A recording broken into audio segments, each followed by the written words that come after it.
Je suis content de pouvoir juste être naturel avec toi en ce moment. Yes. On n'est pas en train de prêcher, on n'est pas en train de faire une séance de formation ou quoi que ce soit. On parle cœur à cœur devant une caméra, mais on est ici dans le salon. Puis moi, j'ai 39 ans. Ça fait bientôt 40. Bientôt 40, ouais. Ça fait 30 ans que je marche avec Dieu, si on pourrait dire. Que j'ai une relation avec Dieu, que je suis ce qu'on dit un chrétien. Bien sûr, je ne ressemble pas à ce que j'étais avant. Je suis toujours imparfait. Je vois encore plus mes imperfections qu'avant. Mais je me suis jamais senti loin de Dieu. Parfois oui, par rapport à ce que je faisais, mais par rapport à lui, loin de moi, j'ai jamais senti loin de moi. Il y a des moments que j'avais de la misère à l'entendre, de la misère à le voir. Mais je pense que ça fait partie de toute relation, même des relations humaines. Ouais. C'est apprendre à connaître l'autre. Puis, au travers de ça, il y a comme un thème récurrent qui revient souvent avec Dieu, c'est que ça n'a pas rapport avec moi, ça a rapport avec lui. Yes. Toi, comment tu vois ça, toi? Tu sais, dans le langage chrétien, il y a beaucoup de mots là, qui peuvent sembler même trop stéréotypes parfois, clichés. Comment tu vois ça, toi, une relation avec Dieu? Connaître son créateur, ou il y en a qui disent une puissance supérieure, whatever. Comment tu vois ça concrètement, en dehors d'une religion, en dehors de tout ça? Comment tu vois ça pour un être humain? C'est sûr, c'est une grosse question. Ça prend l'évolution de la vie quand même pour pouvoir mettre des mots un petit peu plus concrets. Moi, je vois ça avec le parcours de la vie. Ouais. Parce que à la mesure où on avance, on grandit, on apprend, on évolue, on fait des erreurs aussi. Puis les erreurs, ça peut être une bonne chose pour la suite.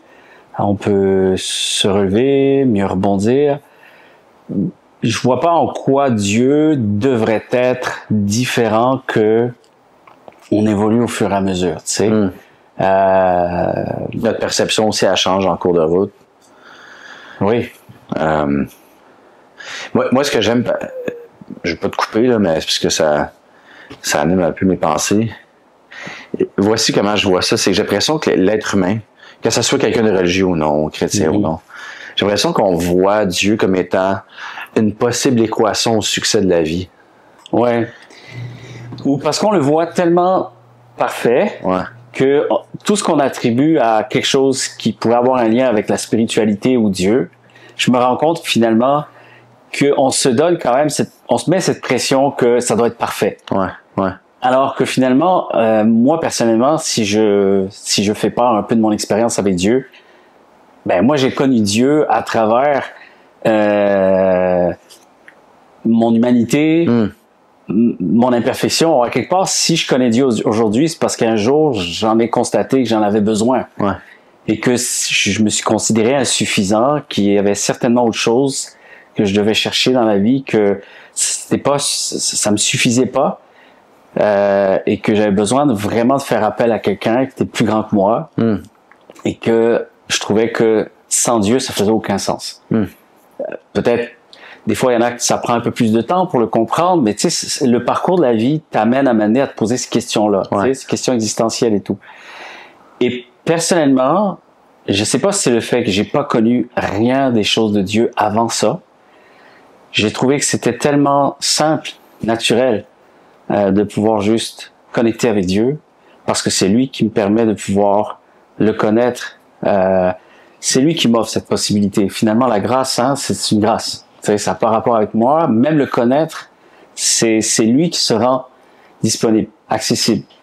Qui fait que, pour moi, c'est devenu clair que la suite doit continuer ainsi. Je sais pas si... que c'est pas juste initial que on a Dieu est un Dieu gracieux. Pas est un Dieu est Dieu. Il y a un seul Dieu, selon moi. C'est pas juste initial, ça fait partie de sa personne. Donc ça, c'est le même principe pour le restant de nos jours. Avec lui.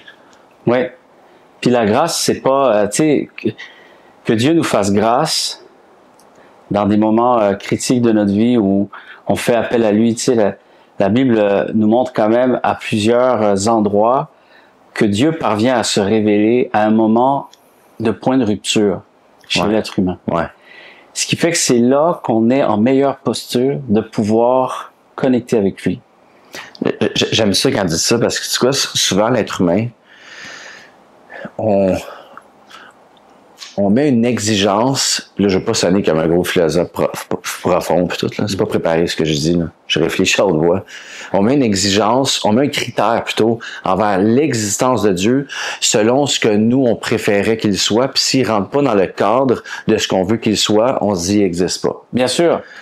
Donc, souvent, on va dire, OK, mais si Dieu existe, pourquoi c'est un Dieu il est méchant? Si c'est la meilleure façon qu'il se révèle à nous, c'est quand il nous fait souffrir. En fait, c'est pas ça, c'est le contraire. C'est moi, dans ma souffrance, lui, il délaisse sa perfection, tout ça, pour venir me rejoindre où est-ce que je suis. C'est pas lui qui fait en sorte que je souffre, c'est moi qui souffre et lui qui vient à ma rescousse. Absolument.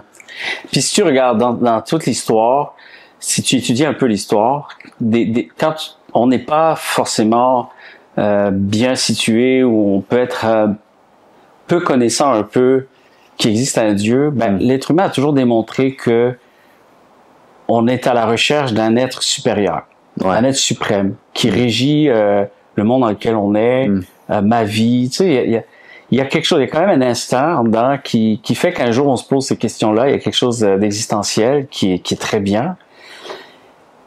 Mais j'ai toujours remarqué, et surtout, moi j'aime beaucoup la Bible, c'est très riche en informations, pas juste à propos de Dieu, mais surtout aussi par rapport à la nature humaine. Ce que j'ai remarqué, c'est que tant qu'on n'a pas réellement, on n'est pas encore parvenu à saisir Christ, Jésus-Christ, je trouve que le réflexe naturel que l'être humain possède, c'est de se sentir toujours insuffisant. Il faut toujours essayer d'aller mériter Dieu, comme si Dieu reste avec une image suprême et que finalement on le mérite pas et qu'on pense qu'il faut accéder à un certain pointage de mérite, d'exploit, de performance. Et c'est terrible parce que j'ai ma ceinture noire en communication avec Dieu. Là. Exact. Et ça, je sais pas pourquoi, je sais que je suis pas le seul à le vivre ainsi. Je dis pas que c'est simple et que c'est facile ou quoi que ce soit, puis qu'on en abuse. C'est pas une licence pour faire ce qu'on veut, hein. Non.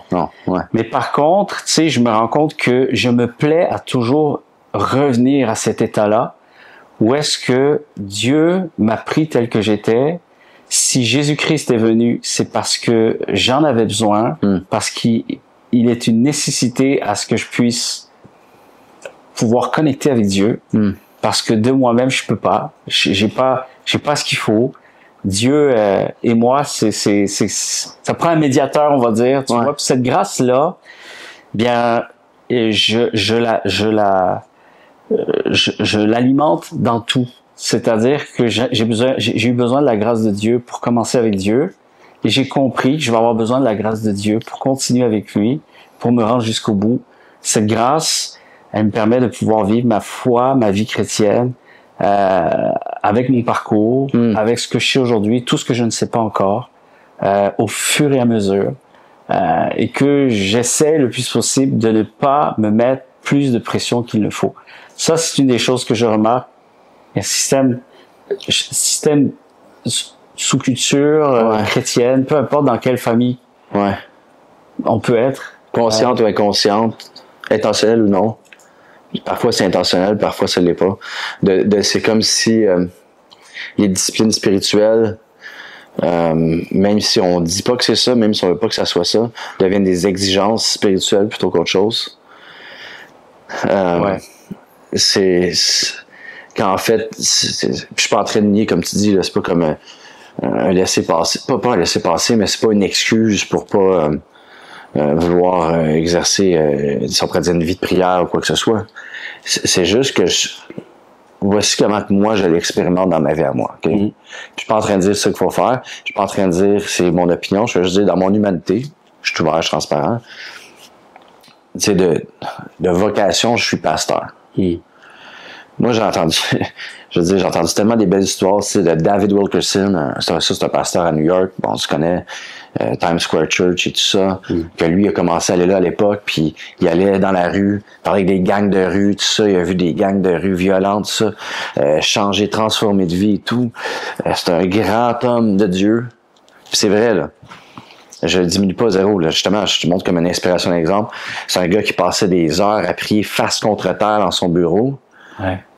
Moi, il y a des saisons parfois que, tu sais, je fais ça, je vis ça, mais ma vie de prière en tant que pasteur, puis je suis pas en train de dire c'est bien ou c'est mal, mais je passe pas 2 heures par jour à me lever à 4 heures du matin à prier jusqu'à 6 heures du matin à chaque jour de ma vie pour être qui je suis aujourd'hui. Maintenant, ceci dit, je suis sûr que si je le faisais, il y aurait des énormes bénéfices pour moi. Mais ce que je suis en train de dire, c'est que c'est pas une exigence afin que je puisse être juste en dehors de pasteur, être un enfant de Dieu. Encore une fois, le langage chrétien, là, mais être quelqu'un qui appartient à Dieu puis qui communique avec lui. Moi, je suis quelqu'un, je parle constamment à Dieu, tu sais. Je suis en voiture, que ça puisse être la louange que je mets ou qu'il n'y ait pas de bruit, je suis en conversation avec lui, je parle avec lui, comme si je parlais avec toi en ce moment. Puis il se pointe il se révèle à moi. Puis des fois, c'est pas super émotif, là, sensationnel. Là. Non, c'est sûr. C'est quand même... moi, je suis vraiment déçu là que tu pries pas des par jour. Là, tu me déstabilises. Donne-moi un petit peu de temps. Il faut que c'est comme ok, c'est pas mon image, tu sais, a bien changé. Non, c'est intéressant parce que je sais pas combien de personnes seraient à l'aise de dire ça ouvertement comme ça, surtout provenant, tu sais, quelqu'un qui est pasteur, qui essaie d'accompagner les gens spirituellement et tout, mais en même temps, combien ça peut être très libérateur. Surtout, je vais te dire une chose, tu sais, peut-être que aujourd'hui, je passe des temps vraiment précieux avec Dieu. Personnellement, ça fait presque 30 ans maintenant, 28, 29 ans que je suis chrétien, et puis que je peux dire vraiment que je suis vraiment heureux, je suis même fier de ce que je vis avec Dieu personnellement, tu vois. C'est pas quelque chose que tu m'entendras dire exactement tout ce que je fais, mais moi je sais que je passe vraiment des temps précieux. Chaque jour, il n'y a pas une journée, j'y arriverai pas aujourd'hui. Mais ce qui est important dans ce que tu dis, c'est tellement important que ça veut pas dire nécessairement que ça va se faire dès le départ. On va réussir à vivre ça de manière épanouie dès le début, que c'est ça qu'il faut s'imposer à vivre. Tu vois, arriver à ça aussi. Parce que c'est vrai qu'il y a des journées où c'est pas la quantité, c'est pas le terme de quantitatif qui est important. C'est vraiment de savoir que oui, il y a un espace pour ça dans mes journées, c'est bon, un espace pour ça dans ma vie. Pour moi, la Bible, c'est mon point de référence, tu vois, pour la vie entière, hein, pas seulement lorsque je pense aux choses spirituelles. C'est vraiment précieux. Tout l'épanouissement, les émotions, le physique, le psychique, le spirituel. Je trouve que c'est très riche et moi j'ai besoin de revenir à cette source-là, continuellement. Mais je dirais ceci, tu vois, Dave, c'est que il y a beaucoup de choses que je vis aujourd'hui, non pas parce que je me l'impose. Ça, c'est ma plus grande fierté aujourd'hui. C'est pas moi là, c'est pas des points de mérite là. Attention. C'est vraiment un beau parcours avec Dieu, où est-ce que j'ai appris à puiser à la grâce de Dieu. J'ai appris à connaître Jésus-Christ en fonction du parcours qui était le mien, qui avait besoin qu'il soit le mien, tu vois. Si je m'étais laissé écraser par les standards que d'autres avant moi essayaient peut-être de me faire comprendre. Je dis pas que c'est exactement ça qu'on m'a imposé, mais en tout cas, il peut y avoir une forte interprétation qu'on peut se mettre et que finalement, ça peut avoir une forme de pression. On se met une pression à devoir atteindre un certain standard, à devoir vouloir se comparer à d'autres, à vouloir imiter quelqu'un. Ouais, puis parfois, c'est pas parce que... Parfois, c'est vrai parce qu'on voit quelque chose de bien que cette personne a de vie, puis on veut le vivre aussi, puis on pense que c'est la recette qu'il faut suivre. Exactement. Ouais. Et puis, il y a eu un temps où quand même, peut-être après, je sais pas, les gens dans quelle fraternité ils sont ou quoi que ce soit, quel genre de communauté de foi, mais en tout cas, il peut y avoir ce genre un peu de pression du conformisme religieux. Que ben ça, c'est un combat, c'est une lutte, c'est un défi. C'est un défi pour tous les croyants. Pour n'importe quoi, tu sais, même que ce soit dans des études, mettons que tu poursuis des études, il y aura toujours une ligne entre apprendre à cheminer avec mon propre cursus d'apprentissage, qu'est-ce que je vais vouloir en faire moi plus tard avec tout ça, puis qu'il y a la ligne générale que tout le monde reçoit, c'est-à-dire qu'on reçoit des études, un tronc commun, on reçoit tous une même information, et après il y a le risque de ce genre de la communauté autour de cette activité-là, il y a un risque de se comparer, de sentir qu'on n'est pas arrivé au même stade que d'autres, on n'a pas la même compréhension, on n'a pas le même niveau peut-être d'apprentissage. Ça, c'est la vie, c'est la vie en général. Et je trouve que d'un point de vue même spirituel, avec les choses de Dieu, les choses de la foi, quelque chose qu'il faut se garder, il faut se préserver, il faut être vigilant là-dessus, parce que ça peut vraiment nous éteindre, ça peut venir saturer quelque chose chez nous, ça peut nous décourager, ça peut même nous empêcher vraiment à marcher et aller atteindre un certain niveau d'épanouissement tel que Dieu le veut, tu sais. Puis il n'y a pas une seule recette de fonctionnement pour toutes les personnes, tu comprends? On vient avec des bagages, des arrière-plans, une éducation, puis je trouve sincèrement que si j'étais allé vers là, puis je suis allé là. Je suis allé là. Je vais être très franc.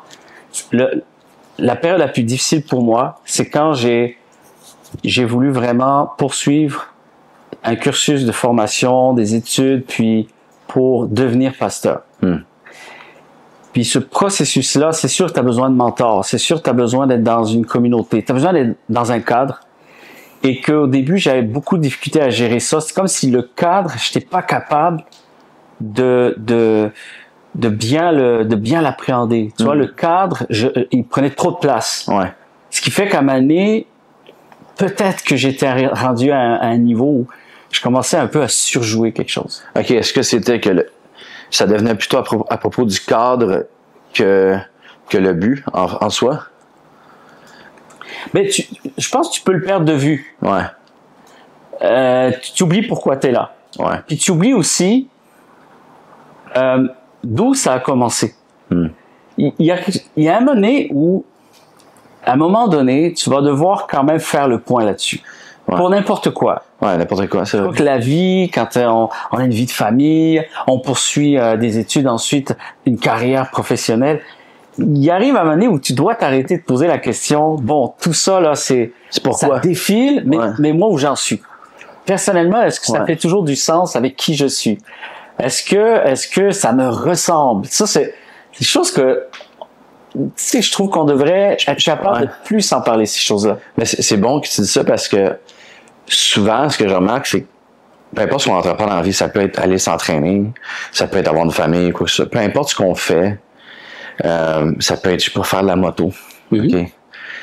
Puis en faisant les choses à force de faire les choses, on peut perdre de vue.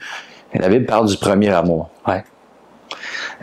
En ce moment, il y a beaucoup de gens autour de moi avec qui j'ai déjà pas juste, je dirais travailler, mais tu sais, fait l'église, fait des projets, tout ça.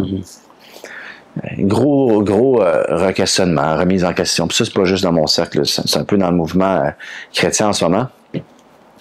Puis quand je regarde un peu à moi-même puis les saisons que j'ai passées, c'est vrai qu'il y a eu souvent des moments que c'est comme je tombe en automatisme, je fais les choses puisque c'est parce qu'on fait ça comme ça, on a toujours fait ça comme ça.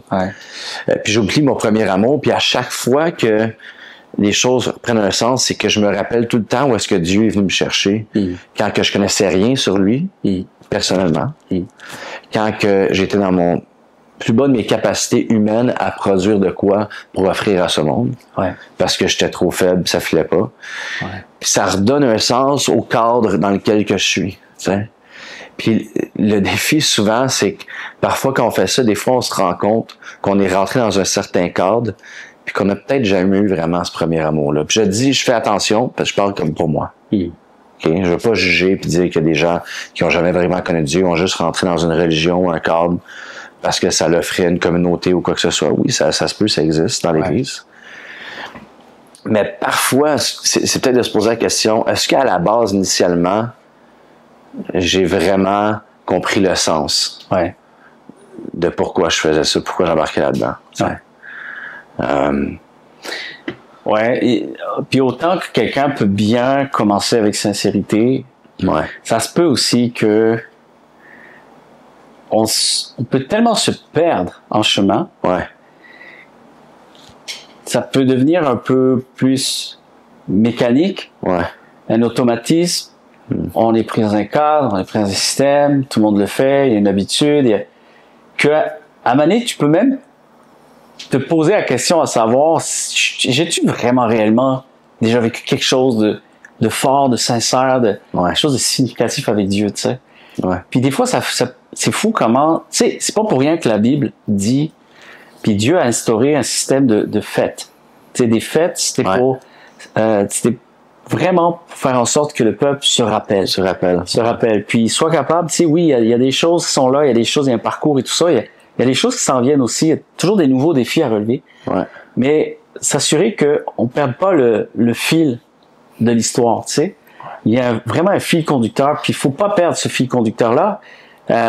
Pour moi, personnellement, je me réfère toujours au fait que j'ai eu une enfance difficile. Il y avait rien en moi qui pouvait présager que j'allais pouvoir quand même réussir à bâtir quelque chose de beau, tu sais, une vie de famille, être, tu sais, avec Marie-Ève, mon épouse,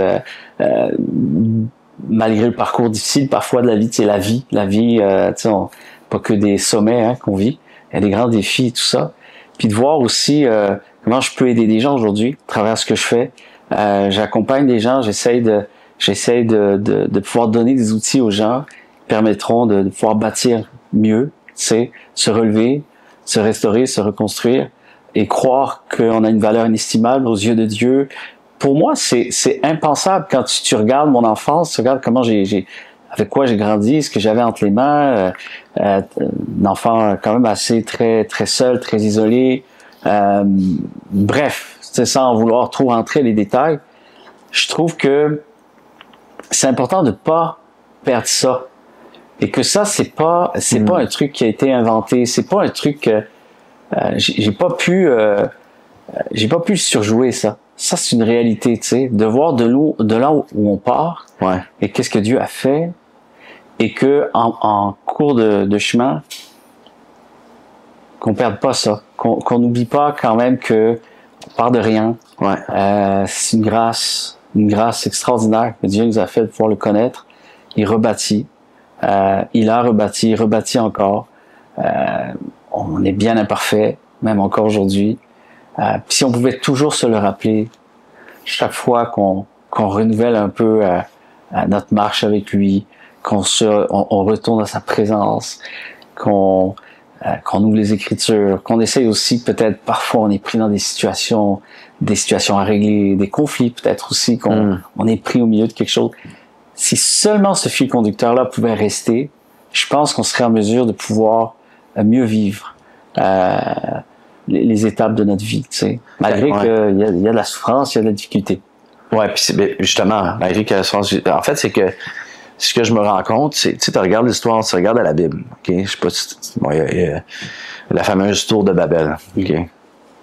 Où est-ce que l'être humain essaie de se rendre à Dieu pour dans un sens, essayer de se prouver, puis prouver que, je sais pas c'était quoi l'intention vraiment profonde humaine, là, si on parlait à l'époque de ce que c'était vraiment au fond de leur cœur, qu'est-ce qu'ils voulaient faire, là. Nous, on a l'interprétation des Écritures qui est véridique, mais est-ce que c'était pour se prouver à soi-même ou prouver contre Dieu?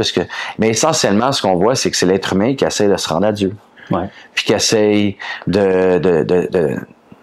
en fait, de prouver dans un certain sens, peut-être qu'il n'y a pas de Dieu vraiment. Ouais. Puis le résultat de ça, c'est encore plus de confusion. Puis ce que je me rends compte, c'est que moi, plus que je vieillis, plus que je me rends compte que moi, j'en connais. Ouais, en fait, c'est que ça me fait... Puis c'est comme un choix que j'ai de soit grandir en humilité ou m'asseoir sur mes acquis, puis mes expériences, puis tout ce que moi j'ai bâti, mon petit monde, mon petit royaume. Mais tu parles à quelqu'un qui est assez âgé, tu vas dans un CHSLD aujourd'hui, tu parles à quelqu'un qui est assez âgé, tu prends du temps avec des gens qui ont vécu cette vie, tu vas voir pas mal plus d'humilité parce que de un, la maladie te rattrape un jour, te rappelle que tu es juste humain. Ouais. Puis de deux, tu vas te rendre compte que les gens, il y a eu des statistiques, des recherches qui ont été faites avec des octogénaires, okay, des 80 ans environ. S'ils avaient recommencé leur vie à zéro, quelle est la chose qui ferait le plus? Et à 90%, la réponse était prendre plus de risques. Ouais. Ce qui veut dire, OK, ça veut dire que ta vie, c'est pas assez. Ta vie, t'as pas... Puis, essentiellement, le thème que je vois derrière tout ça, c'est humilité, vulnérabilité, en voulant dire, quand on revient derrière, comme tu dis, à regarder, où est-ce que j'étais, où est-ce que je suis aujourd'hui, c'est constamment de revenir à l'humilité, puis de réaliser, je suis moi et Dieu est Dieu. C'est de reconnaître que j'ai besoin de Dieu. C'est de reconnaître que Dieu est plus grand que ce que je pourrais jamais accomplir ou faire. Et par le fait même, alors que j'avance dans la vie, à chaque fois que je me rappelle ça, puis que j'apprends vraiment à connaître qui est Dieu au travers de la Bible, des Écritures, de retourner quotidiennement à ça, que ce soit le verset du jour avec l'application, que ce soit d'ouvrir la parole pour l'étudier pour soi-même, puis pas juste dépendre d'un gars qui parle en avant. Exact. Je me rends compte encore plus de la personne de Dieu qui, non seulement ça, il m'aime, puis il vient vers moi continuellement. Ah, c'est vraiment fort parce que, tu sais, il y a plein de choses que je pense. Tu sais, quand tu dis ça, premièrement, j'avais lu un livre, puis c'est une auteure, elle est sociologue, psychologue, je me souviens plus de son nom. Elle avait étudié sur les cinq plus grands regrets des gens. Okay. Puis elle avait, je pense aussi, elle avait travaillé pour accompagner des gens en phase terminale. Et elle a fait vraiment tout un travail, réflexion, une étude et tout ça, puis elle a constaté beaucoup de choses. Puis la première raison, le plus grand regret, la plupart des gens vont avoir lorsqu'ils vont finir leur vie, c'est le regret de ne pas avoir vécu une vie qui les ressemble, qui leur ressemble. Wow. Tu sais, de dire finalement, on a vécu un peu trop en décalage de ce que moi j'aurais, tu sais, quelque chose qui fait plus de sens avec moi, soit. Ça m'a vraiment frappé. Puis, quand tu vois un peu la Bible, il y a toujours ce côté-là qui semble, tu sais, la Bible tente de nous ramener à cet essentiel-là. Si je prends juste cette femme qui a donné un seul sou, tu vois, et que tu as d'autres personnes qui ont donné plus d'argent et qui peut-être se pétaient les bretelles de ce qu'ils donnaient comparativement à ce que cette femme donnait, tu sais.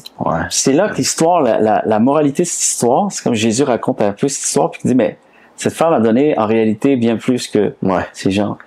Et tu vois, autant que, oui, nous, on a tendance à juger ceci comparativement à cela.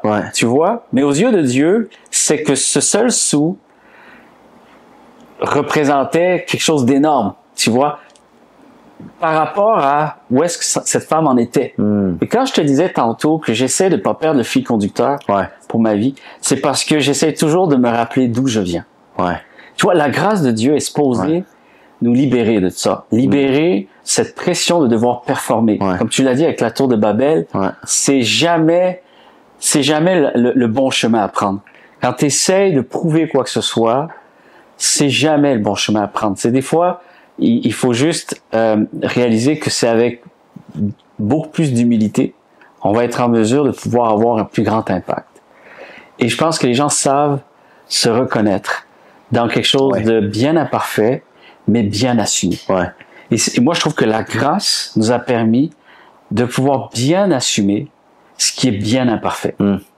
Parce que ça le sera toujours, et on est mieux de régler ça une bonne fois pour toutes. Puis il n'y en a qu'un seul qui peut venir pallier à ça, c'est Jésus-Christ. Et tant que Jésus reste la source vers laquelle je me nourris le plus, bien, je peux vivre avec mes imperfections, en étant bien imparfait. Je suis capable de vivre avec ça. Pourquoi? Parce que j'ai Jésus avec moi.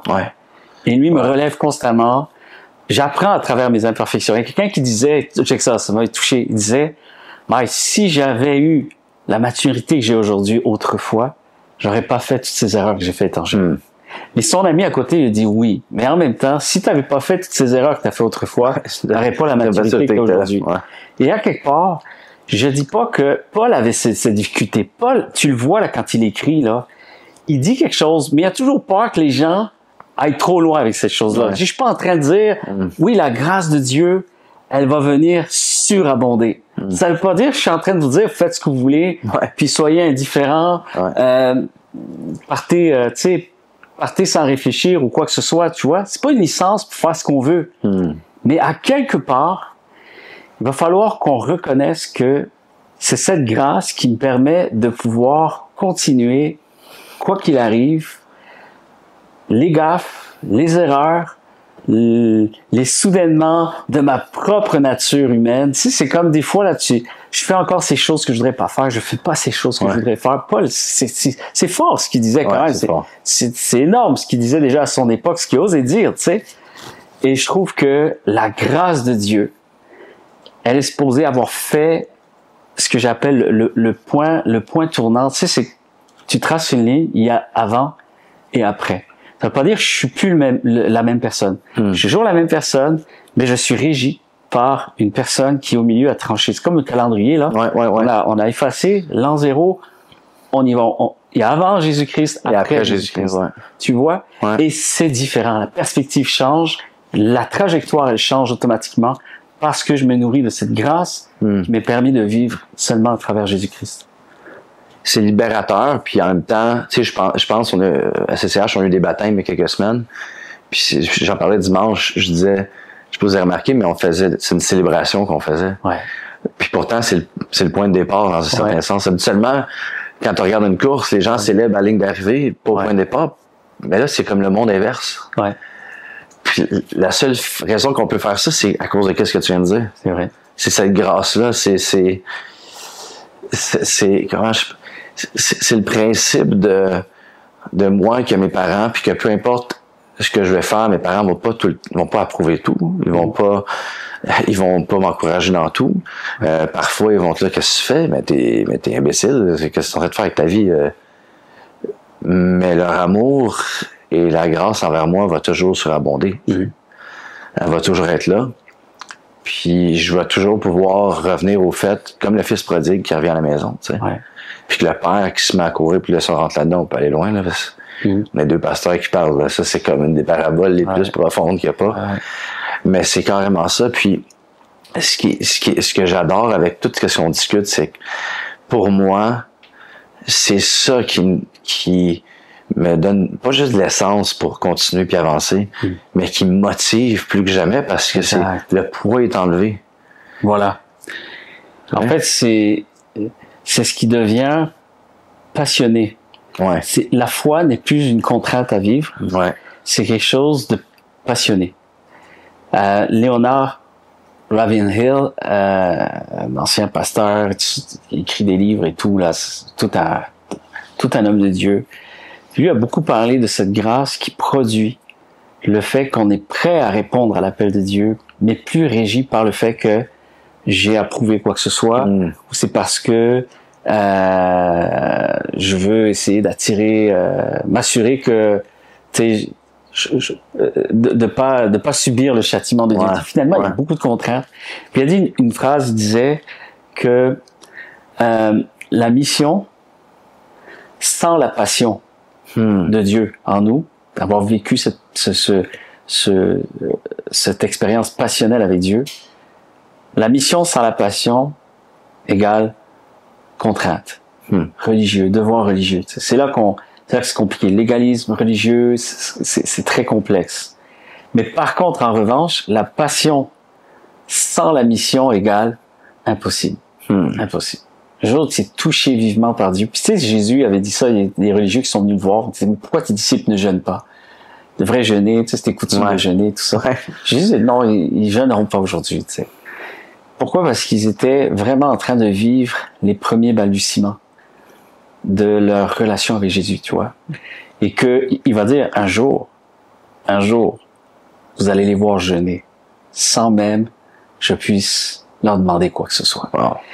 Et il y a quelque chose de fort là-dedans, c'est que je voudrais que les chrétiens, ou les personnes en tout cas, qui cherchent à vivre, on va dire, une première démarche avec Dieu. Ouais. Seulement ça, je l'avais aussi bien compris étant plus jeune. Ouais. C'est certain que j'aurais pu vivre un épanouissement encore plus significatif dans ma foi. Mais sincèrement, c'est important de comprendre que c'est notre propre chemin, c'est notre parcours. Il faut le vivre au rythme qu'on a besoin de le vivre, sans se laisser imposer quoi que ce soit. Mais il faut le vivre sincèrement. Même ça, je fais confiance à Dieu, Ouais. qu'il saura toucher notre cœur, et qu'on se compare, on se compare pas à qui que ce soit, on n'essaye pas de se mentir à soi-même. Je pense que c'est important d'y aller avec ce qui nous ressemble le plus au niveau de la foi. C'est ça la grâce.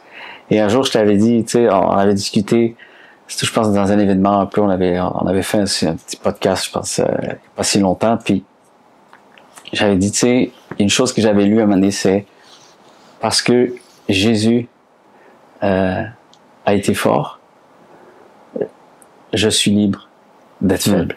Wow. Moi, je terminerai la conversation là-dessus. Répète-le, c'est parce que Jésus a été fort. Tu sais, quand tout est accompli. Ouais, la exact. Croix, parce que Jésus a accompli, Jésus a été fort. Ouais. Bien, moi, je suis libre d'être faible. Amen. C'est là que ce que j'aime, c'est, on dit souvent notre marche avec Dieu. Ouais. C'est pas notre marche vers Dieu. Ouais.